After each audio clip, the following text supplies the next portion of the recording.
Hello student, मैं हूँ ज्योति मदेसी। आज हम लोग अपना नया टॉपिक देखेंगे जिसमें आपको बताया गया था एनसीईआरटी लाइन बाय लाइन आपको पढ़ के बताई जा रही थी।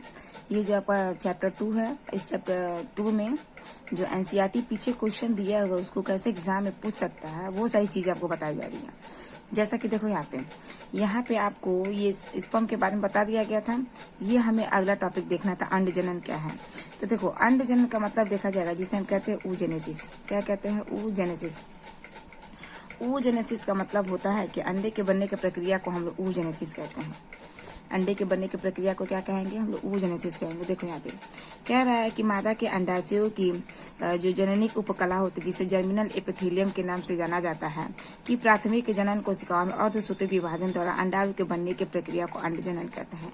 यानी कि सीधा साधा अगर इसका परिभाषा देखा जाए, अंडा के बनने की प्रक्रिया, वो भी अंडा कहाँ बनता है?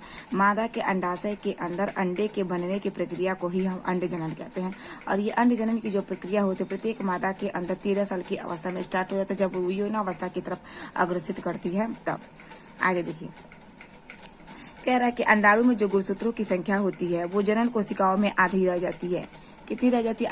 आधी रह जाती है, क्योंकि हम जानते हैं कि इंसान जो है, मनुष्य जो है, डिप्लॉयड और हैप्लॉयड दोनों की तरह कार्य करता है। उसका जो बॉडी होता है वो डिप्लॉयड तो होता है, लेकिन उसके अंदर जो गेमीट होता है वो आपका हैप्लॉयड होता है, जिसे हम अगुणित कहते हैं। और उसके अंदर जो गुणसूत्रों की संख्या होती है वो आपकी कितनी होती है? आधी होती है। अब आगे देखिए, कह रहा है कि अंड जनन के प्रारंभ जो होता है स्त्री के भ्रूणीय विकास के समय हो जाता है। यानी कि जब वो बच्ची अभी माँ के गर्भ में रहती है तभी उसके अंदर अंडाणु के बनने की प्रक्रिया जो होती है वो आपकी प्रारंभ हो जाती है। यानी कि गर्भावस्था के दौरान ही सारी क्रिया जो होते हैं वो स्टार्ट होती है। ये आपको सारी की सारी चीजें जो अंड जनन क्या है ये हम लाइन बाय लाइन आपको पढ़ के बता दिए हैं, आपको पढ़ाया जा चुका है 12th में। यहाँ पे अगर देखा जाएगा तो ये इसमें देखा जाएगा तो ये जो अंड बनने की जो प्रक्रिया है ये बस यहाँ पे अच्छे तरीके से इसको समझा रहा, मतलब उस चीज को बता रहा है कि आखिर परीक्षा में कैसे पूछ सकता है। ये बस आप लोग क्वेश्चन पे ज्यादा ध्यान दीजिए, क्योंकि एनसीईआरटी जो पीछे क्वेश्चन पूछती है कि क्या है, तो ऐसे एग्जाम में दे सकता है कि अंड जनन क्या है उसके बारे में संक्षिप्त वर्णन करिए। तो बस अंडा के बनने की प्रक्रिया को ही हम अंड जनन कहते हैं। इसकी जो प्रक्रिया होती है बच्चों आपकी 3 चरणों में पूरी होती है। कितने चरणों में पूरी होती है? 3 चरणों में पूरी होती है। पहले जो प्रक्रिया यहाँ पे दिख रहा है आपको कहते हैं गुणन प्रवस्था। गुणन प्रवस्था में क्या होता है कि जो अंडाशय में आश्रित करने वाली जो प्रारंभिक जनन कोशिका होती है उनके अंदर समसूत्री विभाजन होता है। जैसे स्पर्म का निर्माण होता है, स्पर्मेटोगोनिया सेल से होता है ना, तो सेम इसी तरह देखा जाएगा। तो यहाँ पे क्या होती है, अंडाशय के अंदर छोटे छोटे अंडे होते हैं जिसे प्राइमरी स्पर्मेटोगोनिया, तो आपका स्पर्म के निर्माण था। यहाँ पे क्या होती है? oogonia होती है। और ये oogonia आगे चलकर प्राइमरी oogonia, फिर प्राइमरी oogonia से सेकेंडरी oogonia, फिर सेकेंडरी oogonia से आगे चलकर अगर देखा जाएगा तो आपके प्रत्येक अंडे का क्या हो जाता है? डेवलपमेंट हो जाता है। वहां पे एक स्पर्मेटोगोनिया से 4 स्पर्म बनते हैं, लेकिन यहाँ पे एक oogonia से केवल एक ही आपका अंडा बनता है। बाकी एक पोलर बॉडी बनती है जो आने वाले समय में क्या होती है? वो नष्ट हो जाती है। अब आगे देखिएगा, यहाँ पे कह रहा है कि वृद्धि प्रवस्था, दूसरा स्टेज जो है इसकी वृद्धि प्रवस्था है। इस वृद्धि प्रवस्था में देखो क्या कह रहा है, इस वृद्धि प्रवस्था में देखा जाएगा इसे हम ग्रोथ फेज कहते हैं। इस अवस्था में क्या होता है? उसी समय ये आधी हो जाती है जब माँ के गर्भ में होती है तब। यानी कि सारा का सारा काम कहाँ हो रहा? माँ के गर्भ के अंदर होते। इस अवस्था में क्या होता है? oogonia पोषण कोशिकाओं से भोजन एकत्रित कर आकार में बड़ी हो जाती है और उसे प्राथमिक oocytes कहता है। यानी कि अगर देखा जाएगा प्राइमरी जो oogonia वो भी प्राइमरी oogonia अभी बच्ची माँ के गर्भ में है तभी ये कार्य स्टार्ट हो जा रहा है और आधी काम हो भी जाता है। और आधी काम जैसे पूरा होता है वो बच्ची का क्या हो जाता है? डिलीवरी हो जाता है। यानी कि अगर देखा जाएगा प्राइमरी oogonia बनने के बाद जब ये बच्ची सेकेंडरी oogonia में प्रवेश करती है तो प्रवेश करने के पहले क्या होता है? ये माइटोसिस फर्स्ट में ही क्या होती है? ये क्रिया रुक जाती है और रुकने के बाद क्या होता है? फिर ये बच्ची पैदा हो जाती है। और जब ये बच्ची पैदा होती है और इस बच्ची के पैदा होने से लेकर और इसके यौनावस्था तक क्या होता है? इसके अंदर जो oogonia बने होते हैं उन oogonia में देखा जाएगा 50 से 60 हजार ही oogonia बच जाते हैं। जिसके बाद क्या होती है? वो 13 साल से लेकर 55 साल तक की अवस्था तक अंडे को निकालती है। यानी कि उस समय वो क्या हो सकती है? फर्टाइल हो सकते हैं। यानी कि माँ के बनने की जो दर होता है, जो क्षमता होती है आपकी क्या हो जाती है? बढ़ जाती है। तो ये हो गया। अब इसमें परिपक्वन में क्या होता है? परिपक्वन में देखा जाएगा तो इसमें कह रहा है कि इसमें निम्नलिखित परिवर्तन होता है जो निम्नलिखित है। यानी कि प्राथमिक परिपक्वन विभाजन होता है, फिर द्वितीयक आपका परिपक्वन विभाजन होता है। प्राइमरी परिपक्वन विभाजन में क्या होता है? यह प्राइमरी अंडक में प्रथम विभाजन अंडारोपण के समय होता है। यह विभाजन अर्धसूत्री होता है। द्वितीयक में क्या रही है, विभाजन समसूत्री लगभग उस समय होता है जब अंडाणु अंडवाहिनी में प्रवेश पहुंचता है और उस समय तक पूर्ण नहीं होता जब तक कि वो शुक्राणु उसमें प्रवेश नहीं कर पाए। यानी कि क्या होता है, आधा तो ये आधा सारे का आधा तो काम हो जाता है, लेकिन आधा काम तब होता है जब ये शुक्राणु अंडे के साथ भेदता है तो अंडे का आधा गुणसूत्र और नर का शुक्राणु का आधा गुणसूत्र ये मिलकर क्या होते हैं, आपके द्विगुणित युग्मक केंद्र का क्या कर देते हैं, निर्माण कर लेते हैं। देखो आप देखो बच्चों, ये क्वेश्चन आपका एग्जाम में ऐसे पूछ सकता है। कौन सा क्वेश्चन क्या है कि अंडाशय में जो आपका अनुप्रस्थ काट है इसे हम ट्रांसवर्स सेक्शन के नाम से जानते हैं, इसका आरेख बनाए थे। ये अंडाशय है, ये अंडाशय मादा के अंदर होता है। इस अंडाशय के अंदर क्या बच्चों, ये सब छोटे छोटे क्या होते हैं, फॉलिकल्स होते हैं। 50 से 60 फॉलिकल्स होते हैं और इन फॉलिकल्स में एक फॉलिकल क्या होता है, हर महीने क्या होता है, मेच्योर होता है और मेच्योर होने के बाद द्वितीयक अंडा को यानी कि द्वितीयक जो आपका अंडा है यानी कि सेकेंडरी oocytes जो होती है उसको क्या कर देता है, बाहर निकालता है और इसके निकालने की प्रक्रिया को ही हम क्या कहते हैं, अंडजनन कहते हैं, यानी कि oogenesis के नाम से जाना जाता है, ओव्यूलेशन के नाम से जाना जाता है ये चीज। अब देखो, अब ये भी एग्जाम में पूछ सकता है कि ग्राफी पुटिका का एक नामांकित चित्र बनाइए, ग्राफियम फॉलिकल्स का एक नामांकित चित्र बनाइए। तो ये बच्चों ये हमारा ग्राफियम फॉलिकल्स है। इस ग्राफियम फॉलिकल्स के ही अंदर क्या होता है, हमारा सेकेंडरी oocytes होता है। ये बाहर की जो दीवार होती है कोरोना रेडियोटा होती है और इसके बाहर की जो दीवार, इसके अंदर की जो दीवार होती है जोना पेलिस्यूडा होती है। कभी कभी ये कुछ क्वेश्चन पूछ जाता है कि वो कौन सी दीवार होती है जो अंडा ओव्यूलेशन के बाद भी जब वो अंडा फैलोपियन ट्यूब से के बाद इनकी फर्टिलाइजेशन होने के बाद जब इम्प्लांटेशन के लिए आता है तो वो कौन सी उसकी दीवार आती है उसके साथ में, तो यही जोना पेलिस्यूडा होती है। ये जोना पेलिस्यूडा जो होती है बच्चों, जब ये जोना पेलिस्यूडा जब अंडा निकलता है तभी भी अपने साथ ये दीवार को लेकर आती है। जब इसका फर्टिलाइजेशन होता है तभी भी इसकी दीवार इसके पास रहता है। लेकिन जब ये दीवार मतलब ये अंडा इम्प्लांट होने को रहता है तो इम्प्लांटेशन होने के बाद तुरंत क्या होती है, ये अपने अंदर से एंजाइम वगैरह निकालते हैं और निकालने के बाद क्या होते हैं, ये टूट जाते हैं इनकी दीवार, जिसे हम जोना पेलिस्यूडा कहते हैं। बाहर क्या होती है, सब छोटे छोटे जो होते हैं वो कोरोना रेडियोटा होते हैं जो आगे चल के क्या होते हैं, खत्म हो जाती है। और अंदर की ये जो पूरा मटेरियल होता है उसे मेम्ब्रेस ग्रैन्युलोसा सेल्स कहते हैं। और दो दीवार होती है, एक थीना इंटरना होती है, एक थीना जो होती है आपकी एक्सर्ना होती है और बीच में एक कैविटी बन जाती है जिसे हम क्या कहते हैं, एंटरनम के नाम से जानते हैं। अब देखो बच्चों, ये इससे भी आपका एक क्वेश्चन पूछ सकता है कि कह रहा है कि निम्नलिखित के कार्य बताए। पित्तपिंड का मतलब कार्पस लूटियम। कार्पस लूटियम का जब निर्माण होता है यानी कि जब आपके अंडे का जब फर्टिलाइजेशन हो जाता है तब ये कार्पस लूटियम ढेर सारा प्रोजेस्टेरॉन निकलती है और 9 महीने तक गर्भ को संरक्षित रखने का कार्य करती है। लेकिन जब फर्टिलाइजेशन नहीं होता है तो ये जो कार्पस लूटियम होती है वो आपकी क्या होती है, धीरे धीरे सिकुड़ती जाती है और एक समय ऐसा आता है कि ये क्या होती है, पूर्ण रूप से खत्म हो जाती है। यानी कि अगर देखा जाएगा ये कार्पस लूटियम का काम ही है आपका प्रोजेस्टेरॉन को निकालना। जब फर्टिलाइजेशन नहीं होगा तो कार्पस लूटियम 15 दिन तक प्रोजेस्टेरॉन बढ़िया से निकालेगी और उसके वजह से क्या होता है, इसका लेवल कम हो जाएगा, ये तुरंत क्या हो जाएगी, इसकी दीवार खत्म हो जाएगी। अगला यहाँ पे क्वेश्चन कह रहा है कि गर्भाशय अंतःस्तर। गर्भाशय अंतःस्तर का मतलब होता है एंडोमेट्रियम। एंडोमेट्रियम की जो दीवार होती है वो प्रत्येक गर्भाशय की क्या होती है, अंदर होती है, जिसे हम अंडाशय गर्भाशय अंतःस्तर के नाम से जाना जाता है। यही होती है बाकायदे अच्छे से। यहाँ पे सब क्या है, ये गर्भाशयी लेयर है, ठीक है बच्चों। इसी गर्भाशय के अंदर क्या होती है, इम्प्लांटेशन की क्रिया होती है। किसकी क्रिया होती है, आपकी इम्प्लांटेशन की क्रिया होती है। अगला क्या है बच्चों, एक्रोसोम। एक्रोसोम का मतलब होता है अग्रपिंड। अग्रपिंड का मतलब क्या होता है, जो शुक्राणु का जो टिप होता है ना, शुक्राणु का जो टिप होता है, यहाँ पे अगर देखा शुक्राणु के यहाँ पे टिप होता है, इस टिप को क्या कहते हैं, यहाँ पे एक्रोसोम होता है और पीछे क्या होती है आपकी एक केंद्रक होती है जिसके अंदर क्या होता है, उसका जेनेटिक मटेरियल होता है। तो एक्रोसोम बेशक अगर देखा जाएगा ये अंडे के चारों तरफ जो झिल्ली होती है उसको तोड़ने का काम करता है। यहाँ पे अगला क्वेश्चन दिया शुक्राणु पुच्छ। शुक्राणु पुच्छ का मतलब होता है स्पर्म टेल। स्पर्म टेल हम जानते हैं कि स्पर्म को गति देने का कार्य करता है। और झालर जो होती है, फिम्ब्रे जो होती है ना, अंडाशय के नीचे लगी होती है और ये क्या होती है, जब अंडाशय से अंडा निकलता है तो इसको कैप्चर करने का काम करते हैं, यानी कि धीरे से क्या करते हैं, इसको कैप्चर कर लेते हैं। यानी कि फिम्ब्री का मतलब ही होता है अंगुली जैसी बनी हुई संरचना, ठीक है। तो ये सारे क्वेश्चन बच्चों आप ध्यान से देख लेंगे कि कार्पस लूटियम है क्या, ये कौन सा हार्मोन निकालता है और ये एंडोमेट्रियम दीवार कौन सी होती है, कहाँ पे पाई जाती है, इसका काम क्या होता है, एक्रोसोम का क्या काम होता है और आपके स्पर्म टेल का काम क्या होता है और आपके झालर फिम्ब्रे का काम क्या होता है। ये सब छोटी छोटी चीजें हैं, इसको आपको ध्यान में रखना बहुत जरूरी है। अगला देखो बच्चों, ये क्वेश्चन आपको सही गलत भी आपके एग्जाम में दे सकता है। एनसीईआरटी धीरे धीरे पैटर्न चेंज कर रही है क्वेश्चनों के पूछने का। देखो, एंड्रोजन का उत्पादन सर्टोली सेल्स द्वारा होता है, ये सही है कि गलत है, ये आपका देखा जाएगा ये गलत है, क्योंकि एंड्रोजन का निर्माण जो होता है सर्टोली सेल्स से नहीं होता है।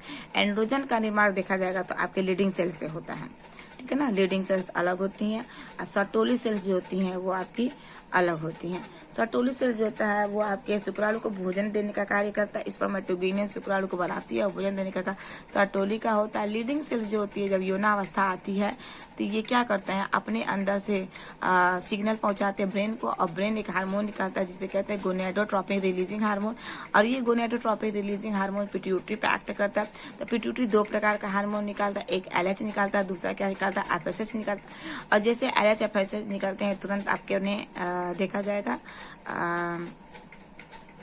बॉडी में तेजी से क्या करने लगते हैं, उसका सिग्नल लीडिंग सेल्स तक आएगी, और लीडिंग सेल्स तक आने के बाद क्या करते हैं, ये तेजी से अपना टेस्टोस्टेरोन हार्मोन का क्या कर देता है, डेवलपमेंट करता है।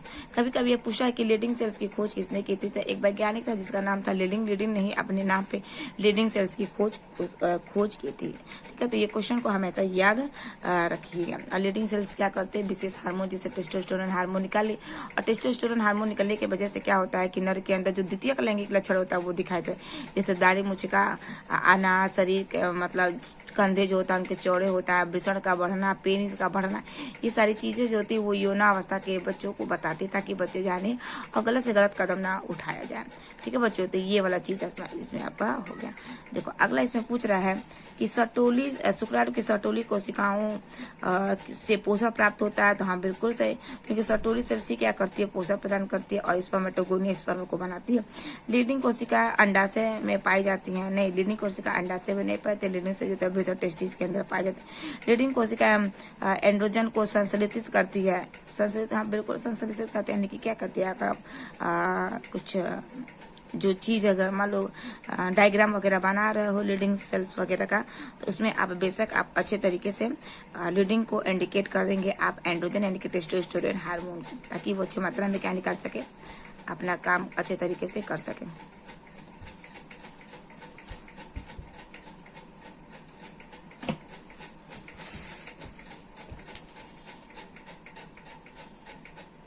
चलिए फिर देखो क्या लीडिंग कोशिका पुमंग का संश्लेषित करती है, हाँ बिल्कुल सही। एंड्रोजन यानी कि विशेष प्रकार के टेस्टोस्टेरोन हार्मोन का क्या कर देती है, निर्माण करती है। फिर देखो यहाँ पे कह रहा है कि अंडजन पित्तपिंड में संपन्न होती है, तो अंडजन पित्तपिंड नहीं संपन्न होती, कार्पस लूटियम आपका अलग होता है। कार्पस लूटियम 15 दिन के बाद ही प्रोजेस्टेरॉन निकलता है, उसके पहले निकलता नहीं है। फिर देखो यहाँ पे अगर लास्ट क्वेश्चन कह रहा है किस गर्भता के दौरान आवर्त चक्र में स्टोर बंद रहती नहीं, बिल्कुल नहीं बंद। अगर बंद हो जाएगी तो बच्चों इम्प्लांट कैसे होगा, इम्प्लांट नहीं हो पाएगा। कह रहा है कि हाइमेन की उपस्थिति अथवा सही है कि गलत है, ये कौमार या यौन अनुभव का विश्वसनीय संकेत नहीं है।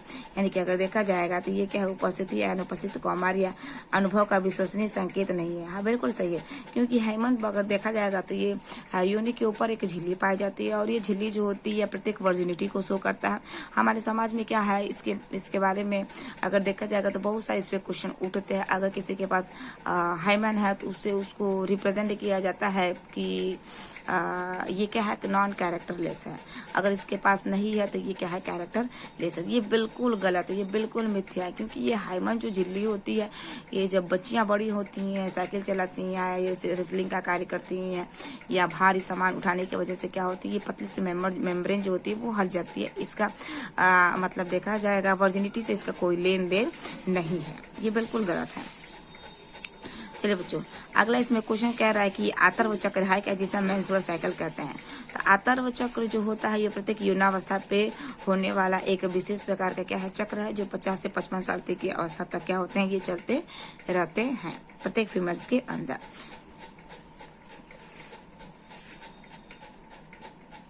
देखिए देखो कह रहा है कि स्त्रियों में जनन काल यौनावस्था प्रारंभ होती है 12 से 13 साल तक लेकर रजो वृत्ति मेनोपॉज 45 से 50 वर्ष तक चलती रहती है। यानी कि यौनावस्था 13 साल के स्टार्ट होती है, और ये जो चक्र चलता है उसे हम मेनार्की कहते हैं। और आने वाले समय में क्या होता है, ये मेनार्की एक मेंस्ट्रुअल साइकिल में बदलती है। मेंस्ट्रुअल साइकिल 50 वर्ष तक क्या होती है, बंद रहती है, जिसे हम मेनोपॉज कहते हैं। यानी कि क्या होता है, रुक जाता है। जब रुक जाता है तो फीमेल के फर्टिलिटी जो होती है वो क्या होती है, खत्म हो जाती है, क्योंकि जब तक मेंस्ट्रुअल आएगा तब तक उसके पास चांस होता है कि वो गर्भधारण कर जाएगी। देखो अगला क्वेश्चन इसमें कह रहा है कि जनन काल के शुरू होने के समय क्या होती है, जो ऋतुराह होती है प्रारंभ होता है तथा रजोनिवृत्ति तक चलता रहता है।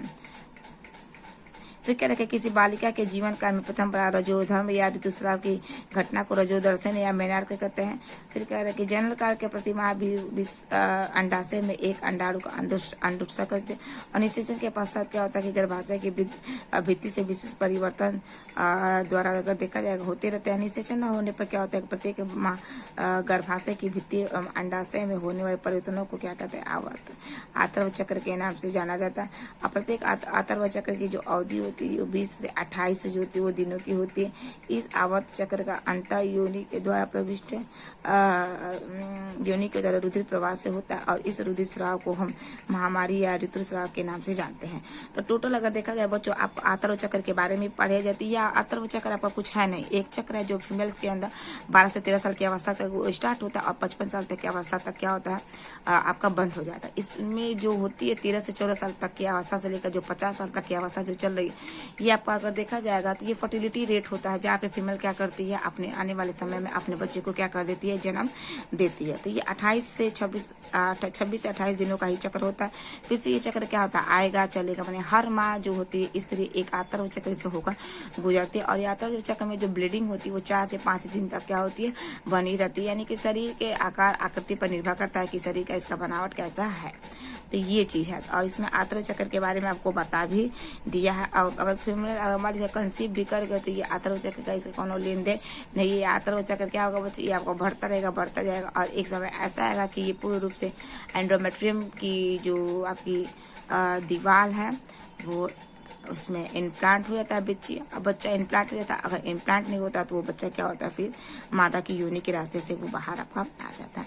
तो ये क्या है बच्चों, ये आतर्व चक्र है। इस आतर्व चक्र में देखा जाएगा तो 3-4 हार्मोन जो होते हैं इसको कंट्रोल करते हैं। पहला एक LH है, दूसरा क्या है आपका FSH। LH का मतलब होता है ल्यूटिनाइजिंग हार्मोन और FSH का मतलब होता है फॉलिकल स्टिमुलेटिंग हार्मोन। ये आपका हो गया। अगला इसमें देख रहा है, अगर देखा जाए बच्चों तो क्या रहा है कि प्रसव। प्रसव का मतलब पार्चुलेशन यानी कि डिलीवरी क्या है, और प्रसव को प्रेरित करने के लिए कौन कौन से हार्मोन्स हैं। तो देखो क्या रहा है कि मनुष्य में लिंग में निषेचन अगर देखा जाएगा 280 दिन यानी कि टोटल जो भ्रूण का सप्ताह होता है वो 40 सप्ताह या आपका देखा जाएगा 9 माह की अवधि तक सगर्भता अवधि या गर्भावधि कहते हैं।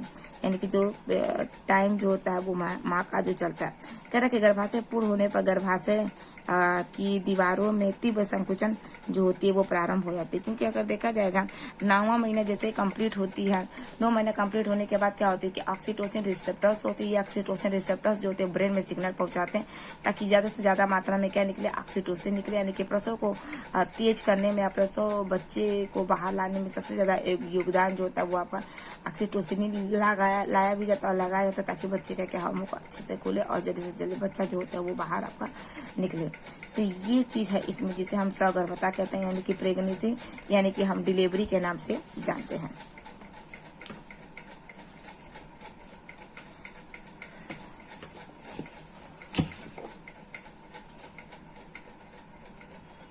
यहाँ पे कह रहा है कि शिशु का जो जन्म होता है वो गर्भाशय की अनैच्छिक पेशियों में संकुचन की लंबी प्रक्रिया से आपका शुरू होता है। इसे प्रसव संकुचन कहते हैं और इस अनुभव का प्रसव वेदना या लेबर पेन के नाम से जाना जाता है। देखो कह रही ये इंपॉर्टेंट है बच्चों, ध्यान से समझिएगा। कह रहा है कि नवजात शिशु की गर्भाशय से बाहर निकाला था, यह गर्भाशय में नाल के द्वारा जुड़ा रहता है। शिशु की ओर धागे बांधकर निर्जित ब्लेड से काटकर पृथक कर लेता है। प्रसव के पश्चात कर के शिशु लिंग का निर्धारण निषेचन के समय शुक्राणु से प्राप्त लैंगिक गुणसूत्र XY द्वारा होता है और स्त्री में XY गुणसूत्र तथा पुरुष में YXY गुणसूत्र जो होते हैं वो आपके पाए जाते हैं। अर्थात स्त्री में लैंगिक दोनों लैंगिक गुणसूत्र समान अक्षर होते हैं जबकि पुरुष में एक लैंगिक गुणसूत्र XY होता है। यह स्त्री का X गुणसूत्र तथा Y गुणसूत्र Y के साथ मिलते हैं पैदा करते हैं। यानी कि लिए अगर देखा जाए बच्चों तो मेल के अंदर जो XY गुणसूत्र है, अगर मेल का X अगर फीमेल का X से जुड़ जाता है तो फीमेल होती है, यानी कि बेबी गर्ल होती है। अगर यही मेल का जो Y होता है फीमेल के X के साथ जुड़ जाता है तो आपका बेबी Y होता है। लेकिन कभी कभी ऐसा चीज होता है तो फीमेल के अंदर क्या होगा, XX मिल जाएगा तो बेबी गर्ल होगा और मेल का अगर XY मिल जाएगा तो आपका बेबी बॉय होगा। तो ये है आपका बच्चों, ठीक है। ये यहाँ पे देखो, यहाँ पे मिलाकर दिखाया भी है कि क्या है XY। देखो यहाँ पे दिखाया है। ये अगर देखा जाएगा तो ये महिला का एक्सेस गुणसूत्र है, ये पुरुष का एक्सेस गुणसूत्र है, ये अंडाणु आपका शुक्राणु है, पुत्री में एक्सेस गुणसूत्र है, पुत्र में क्या है आपका एक्सेस वाई गुणसूत्र है। फीमेल में अगर देखा जाए तो एक्स मिलने से पुत्री होती है और पुत्र में क्या होता है एक्स वाई मिलने से आपका पुत्र का निर्माण होता है। देखो ये कह रहा है कि एक माह में अंडाशय में कितने अंडे मोचित कर सकते हैं। यदि माता ने संयुक्त जुड़वा बच्चे को जन्म दिया है तो क्या आप सोचते हैं कि कितने अंडे मोचित होंगे? अगर आपका क्या उत्तर बदलेगा? अगर जन्म हुए जुड़वा बच्चे द्विवीय अंडज यमज है तो देखो एक माह में मानो जो स्त्री के अंडाशय से केवल एक ही अंडक जो होता है वो आपका मोचित होता है।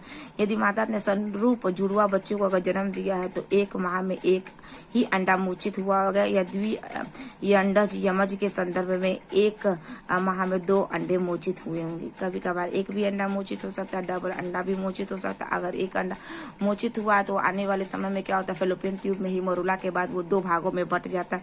ब्लास्टोसिस्ट बनने से पहले क्या होता है 2 बराबर भागों में बट जाता है। 8 कोशिकीय वाला अगर बट गया तो उससे क्या होता है उससे भी आपके ट्विंस बेबी हो सकते हैं। लेकिन वो जो ट्विंस बेबी होगा वो आपका दोनों लड़की हो सकती है या दोनों आपका क्या हो सकता है लड़का हो सकता है। या अगर देखा जाए दूसरा कंडीशन ये बन सकता है कि अगर महिला किसी बच्चे को अगर जन्म दी है तो दोनों एक ही समय क्या होता है दोनों अंडा से तो दोनों अंडा निकल कर फेलोपियन ट्यूब में आए हैं और इधर से बहुत सारे शुक्राणु जा रहे हैं तो उधर वाला भी फर्टिलाइज होगा फेलोपियन ट्यूब और इधर वाला भी आपका फेलोपियन ट्यूब फर्टिलाइज होगा। और आने वाले समय में क्या होगा इससे भी आपके जुड़वा बच्चे होंगे और इनमें जो जुड़वा बच्चे होंगे उनका जो शकल होगा वो बिल्कुल सेम होंगे। इनमें लड़की भी हो सकती है ट्विंस बिल्कुल सेम शकल की, लड़का भी हो सकता है बिल्कुल आपका सेम शकल का। तो ये चीज है, ठीक है। और लास्ट क्वेश्चन कह रहा है कि क्या आप सोचते हैं कि कुतिया या 6 बच्चे को जो जन्म दिया अंडाशय में कितने अंडे मोचित? कुतिया के अंडाशय से 6 अंडे मोचित हुए होंगे, 6 अंडे से 6 शुक्राणु जो मिले होंगे और 6 बच्चे को क्या किए होंगे जन्म दिए होंगे। आई होप आपको वीडियो अच्छी लगी तो प्लीज लाइक शेयर और सब्सक्राइब करिए और वीडियो से ज्यादा फॉलो करिए। Thank you so much.